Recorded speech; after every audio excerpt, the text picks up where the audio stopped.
عزیزان گرامی وقار، آج کا یہ اجلاس اور یہ منبر میں نے اپنی زندگی میں پہلی مرتبہ حاضری دی ہے اس جلسے میں، لیکن محسوس ہوتا ہے کہ یہ اسلامیہ انٹر کالج کا دوسرا عرس اعلیٰ حضرت۔ اتنے علماء کا اس منبر پر جمع ہونا بریلی شریف کے بعد یہ پیلی بھیت کا ہی حق ہو سکتا ہے۔ اللہ تعالیٰ یہ چہروں کو سدا سلامت رکھے۔ ہم نے تھوڑی دیر کے لیے اب یہ بند رکھا، سارے نذرانے انشاءاللہ رضا رسول صاحب کے قدموں میں ہوں گے۔ ہم تو یہاں پر عارضی طور پر آپ کے پاس آئے ہیں۔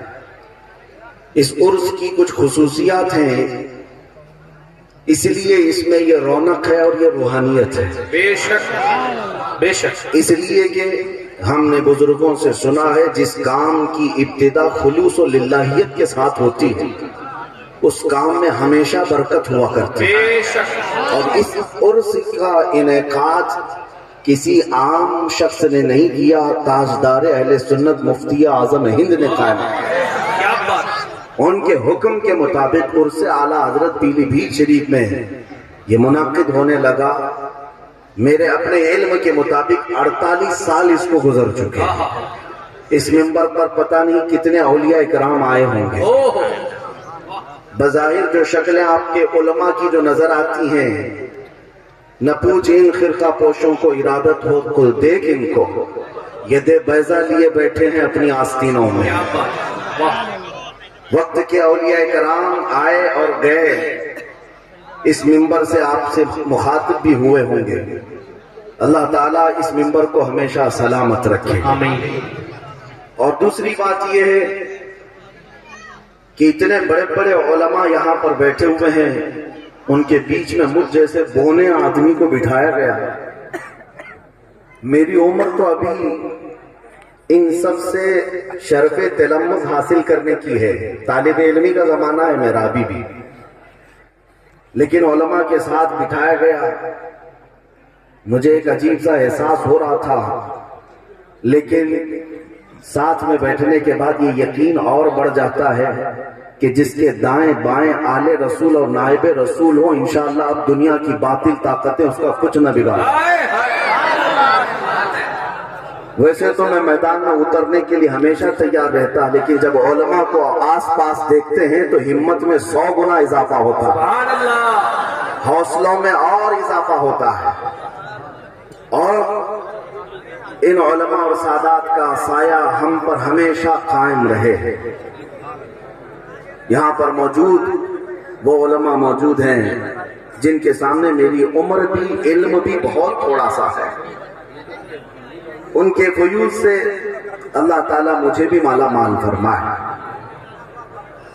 اعلیٰ حضرت فاضل بریلوی کا وہ شعر جس کو میں بہت قریب سے پڑھتا بھی ہوں اور چاہتا بھی ہوں، جو اعلیٰ حضرت نے فرمایا تھا، نہ مرا نوش ز تحسین نہ مرا نیش ز طعن، نہ مرا نوش ز تحسین نہ مرا نیش ز طعن، نہ مرا گوش بمدح نہ مرا ہوش زمیں، منم و کنج خمولی کے نہ گنجت دروئے، منم و کنج خمولی کے نہ گنجت دروئے، جزے من کتاب و دوات و قلم۔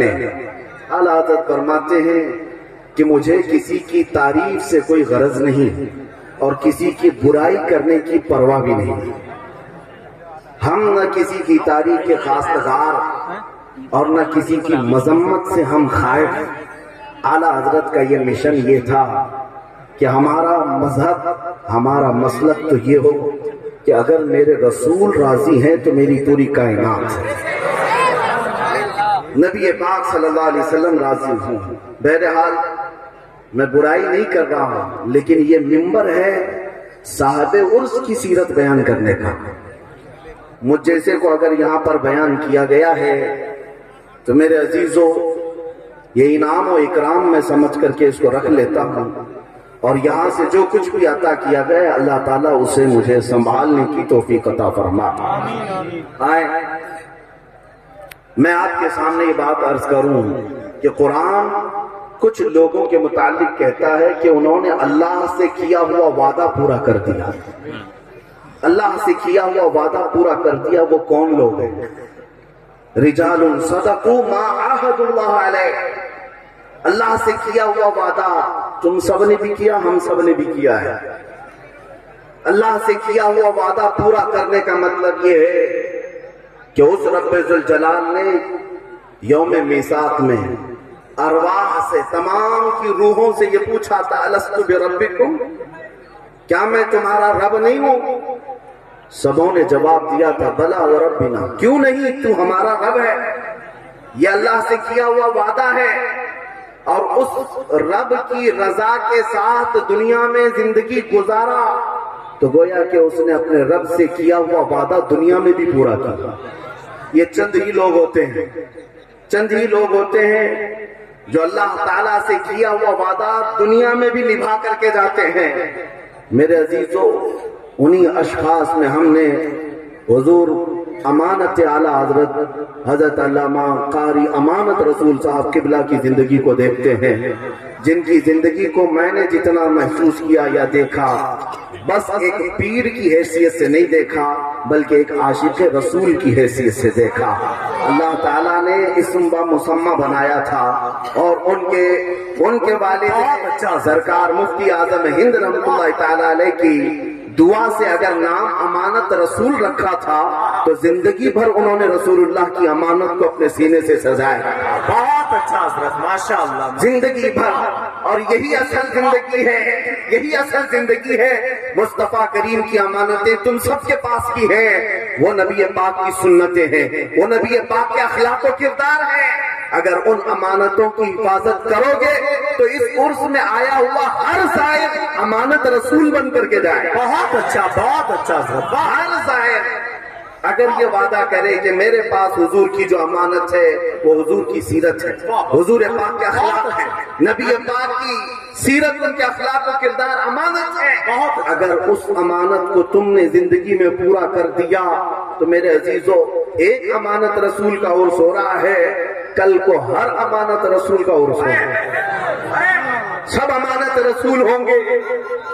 اللہ تعالیٰ اسم با مسمہ جس طرح انہیں بنایا، ان کے عرس کی برکت سے ہمیں بھی امانتیں سنبھالنے کی توفیق عطا کرے۔ بہت اچھا حضرت، میرے عزیزو، میں یہاں پر تقریر زیادہ کرنے کے لیے حاضر نہیں آیا، بڑے بڑے علماء یہاں موجود ہیں، بڑے بڑے خطبہ مقررین، یوں ہی سمجھ لیں عرس اعلیٰ حضرت میں بریلی شریف میں کون سا مقرر نہیں آتا جو ممبر پر بیٹھتا نہ ہو، اور ہر ایک تقریر کے جوہر دکھانے نہیں، اعلیٰ حضرت کا فیض اٹھانے آتا ہے، ہر ایک اکتساب فیض کے لیے آتا ہے۔ وہی صورت یہاں پر بھی نظر آتی ہے۔ عظیم خطبہ کو میں نے دیکھا، مولانا عمران حنفی صاحب بیان کر رہے تھے، یہ تو اتنے سینئر ہیں کہ ہم ابھی ہماری داڑھی مونچھ بھی نہیں تھی جب ان کی تقریریں سنتے تھے۔ میرے عزیزوں، بڑے بڑے پائے کے علامہ سید کفیل ہاشمی صاحب، یہ وہ علماء ہیں جو ہمارے اساتذہ سے بھی عمر میں بڑے ہیں۔ لہذا میں یہاں پر جو حاضر آیا ہوں وہ صرف فیض کی چند چھینٹیں اپنے دامن میں لے جانے آیا، اس لیے کہ اب میں ایک بات کا ازالہ بھی کر دوں، وضاحت بھی کر دوں۔ شاید حضرت علامہ مولانا رضا رسول صاحب، اللہ تعالیٰ ان کے اقبال بلند کرے، آمین آمین، ماشاءاللہ۔ عرس 48 سال سے چلتا آ رہا ہے، لیکن اس عرس میں مجھے بلا کر شاید وہ تھوڑا بہت تو ڈگمگا گئے ہوں گے، اسی لیے نہیں کہہ رہا ہوں کہ گھبرا گئے ہوں گے، حالات ایسے ہیں کہ انہیں پتا ہوگا۔ کچھ لوگوں نے ہماری امیج ایسی بنائی ہے کہ یہ کٹرواد ہے، یہ بھڑکاؤ باتیں کرتے ہیں۔ ہاں، بہت سارے لوگ صرف یہی چیز دیکھنے کے لیے آتے ہیں۔ میرے عزیزوں، ہماری پوری ہسٹری موجود ہے،